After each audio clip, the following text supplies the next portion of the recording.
I'm on the road this week, and we're going to talk about my new book today, Prowess, the Man You Were Meant to Be. This is the Hot Zone. Engaging with the news in a whole new way, international war correspondent Chuck Holton brings insight into areas of crisis and lets you help those affected. Hey folks, Chuck Holton here, and it's Monday. I just want to talk a little bit about my book today because I'm out in Virginia Beach, Virginia, as I'm doing some publicity for the new book, and I'll be going on several of CBN's shows this week, Monday, Tuesday, and Wednesday, the 700 Club, Newswatch, the Global Lane, and other shows. So I just wanted to, you've probably heard me talk about the book already. It's been out for a week or two already, but I thought, I haven't actually sat down and explained what the book is all about.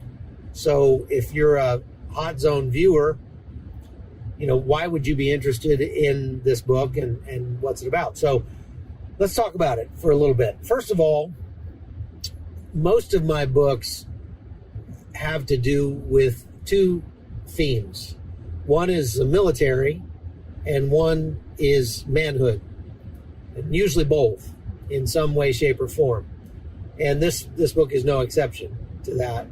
My last book, Making Men, was written as a curriculum on manhood. It's a curriculum on what it means to be a man.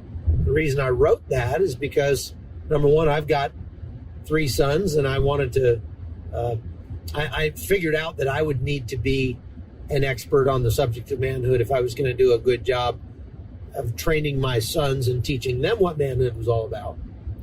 And number 2, as you look around, you see almost every guy as he's growing up, guys engage in various behaviors to try to do one thing, and that's to answer that question, what does it take to be a man? Every young man has to deal with that at some point. He's got to deal with that question. He's got to try to answer that for himself. How do I prove myself to the world? How do I prove myself to myself?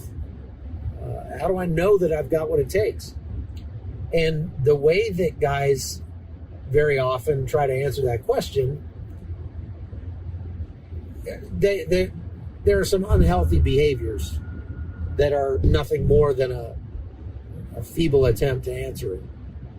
So the guy that gets a tattoo in the middle of his face, the guy that gets a motorcycle and drives at 900 miles an hour down the freeway, the guy with the 6-foot-tall pickup truck with flames painted on the side and big plastic testicles hanging from the back.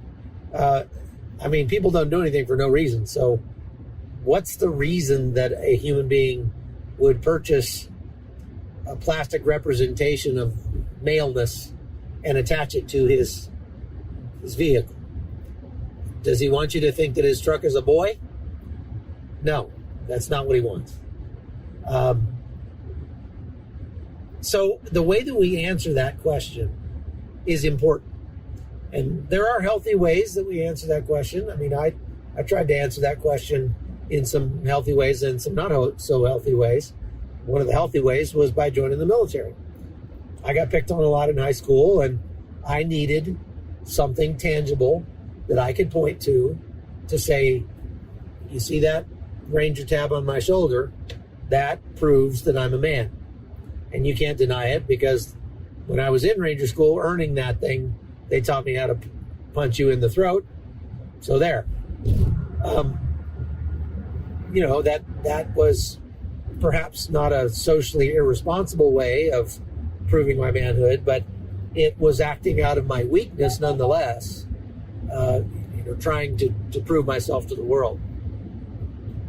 And what I wanted my boys to do, because I knew they were going to ask that question, I just wanted that when they asked that question, that they wouldn't be acting out of their weakness in whatever they chose. I wanted them to have a really solid kind of understanding and framework of what manhood was all about, so that they wouldn't be tempted to, if they got a tattoo, it wouldn't be because they're a scared little boy inside trying to build a big manly facade to fool the world into thinking they were man. It would be because they truly wanted a tattoo. You see what I'm saying? And Making Men has been one of my most popular books. It's changed a lot of lives, judging from the feedback that I receive even today, 8 years after the book came out. And so in that process over the last 8 years, as I've been going around the world and speaking on the topic of making men, I've had a lot of men, and especially younger men, come to me with their questions, ask for advice, which I think is great. It's fantastic. And it's made me realize some things. First of all, their questions are remarkably consistent. That is, I get the same questions over and over and over again. And number two, these guys come to me and see me as somebody who might help answer those questions because I'm being stood up in front of them to teach them a curriculum on manhood. But they're also asking me because they don't have any other male mentors. If you think about it, most young men today are raised by women primarily. Their mothers, their teachers, even at this point, their scoutmasters are very often women. Very few men involved in their lives. And that's quite a departure from the way things used to be 100 years ago. Back then, when a kid turned 8 or 9 years old, when he wasn't in school, he was out working with the men. He was out in the fields. They were chopping firewood. They were throwing hay. They were doing the things that men do. And so a boy was around the men after that age much more than he was around the women. And so he learned from other men what manhood was all about. But if you look at today, it's rare that a boy actually gets to spend lots of good, solid, quality time in the company of other men, especially older men. And older men have a lot to teach young guys. The Bible's, talks about the young lions in Psalm 34. Young lions skewer themselves on their own sin, on their own stupid mistakes. And so it seems to me that what is needed in today's society are some old lions who are willing to share their advice with those who will listen. I'm hoping that my sons will listen to my advice when I give it to them. But I also realize that there comes a point in your relationship with your son or your relationship with your father, as the case may be, where your he really doesn't want to take advice from you anymore, at least for a time. And you could be, beating him over the head with some truth, and he's not hearing it. And then comes along an uncle or a friend that your son looks up to, and he says the exact same thing that you've been saying, and all of a sudden it's like gospel. It's amazing. It's the most incredible thing ever. And the dad's over here going, I've been trying to tell my son that for years, and he wouldn't listen to me, but now this guy comes and says it once, and boom, it's like that. Well, there were men who played that part for me when I was a young man. And then I've played that part for other young men. So I'll give you an example. When I met my wife, we started dating. Connie's younger brother, Corey, was, I think, about 8 years old. And, I just got out of the Rangers, rock hard stud, coming home from the Army. And Corey was just enthralled. And I could tell him about anything, and it was gospel. So there came a time when Corey and his dad were not seeing eye to eye very much. And so his dad wisely, I think, sent Corey out to spend the summer with me. And Corey and I got along great. I mentored Corey as best I could, and Corey has turned out to be a very good man.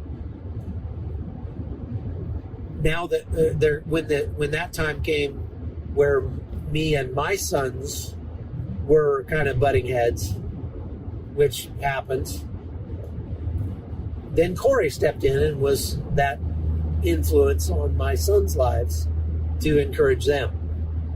And I have no doubt that if Corey ever has sons, that my sons will step in and be that influence on his boys. So it's important. Mentorship is so important, but so few young men get any kind of mentorship these days anymore. So I wrote the book Prowess to try to do that. Here's this guy's on his phone and just about changed lanes right into me. Gotta like that. So I wrote this book Prowess, The Man You Were Meant to Be, partially out of that realization that there are so many young men who need a mentor. I also realized that that the military has sort of figured out mentorship. They've got that down to a science. And that science is embodied in something that they call the creed. Each military unit, especially special operations units and elite units, they all have a creed, and they'll have their own creed, and that creed symbolizes the values that define each of those units. And the reason that they do that is twofold. One is to inculcate in the young recruits who are coming into the unit, hey, this is what our unit is about. This is what we believe in. This is what we hold dear. And the other is to encourage the old lions in that unit, guys who've been around the block a little bit, to remind them when the chips are down and they're in the thick of it, in the battle, of how they're supposed to react. It's part of their mental training. Some might say brainwashing, but I mean, brainwashing has a really negative connotation, but there are some things that I want my brain to be washed in, and that is, honor and truth and integrity and honesty and compassion and love. I want to be brainwashed with those things. So what I went and did a study of all of the creeds that I could find. And what I found was that those creeds borrow heavily from one another. That's okay. And they're remarkably consistent in the way that they lay out the things that are most important to them. Then I went and found that many of the men who I consider to be mentors, many of the men who I am endeavoring to emulate every day, they have a creed of their own that they've come up with. And so it seems like, hey, there's something to this whole creed business. So there's a part of the book that talks about creeds and about forming your own personal creed and coming up with something that is meaningful for you that you can pass on to your sons, and hopefully they'll pass on to their sons. So that's important as well. And the last thing that the book is intended to do is to encourage young ladies and young men to help them kind of learn the kinds of things that are being forgotten today. There's so much of the kinds of skills that we learned when I was a kid that are kind of being lost, or at least they're evolving away from the things that we knew and we learned as teenagers. Part of that, what I mean is finding a wife, finding a girlfriend, wooing a female. unfortunately, so many young men today they interact so much with devices. They spend so much time with electronics that they're losing the complex ability, the subtle dance that it takes to woo a female.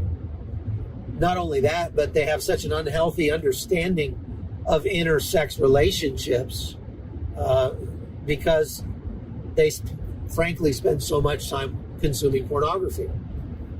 And by so doing, they gain a very twisted and perverted understanding of sexual politics, of what it takes to, of what intimacy is truly like, what it's about. And so these two things have led to one of the most common questions that I get from young men, and that is, how do I approach girls? How do I get a girl to like me? And how do I figure out if she's the one? How do I figure out if she's the one that was meant for me? And if you think about that, that's a very self-absorbed question to ask, first of all. And the answer to that question is that you don't find the one, you become the one. So is this book only for young men and women? No. Because there are so many adult men today who have forgotten the fact that your wife is not there to meet all of your selfish needs.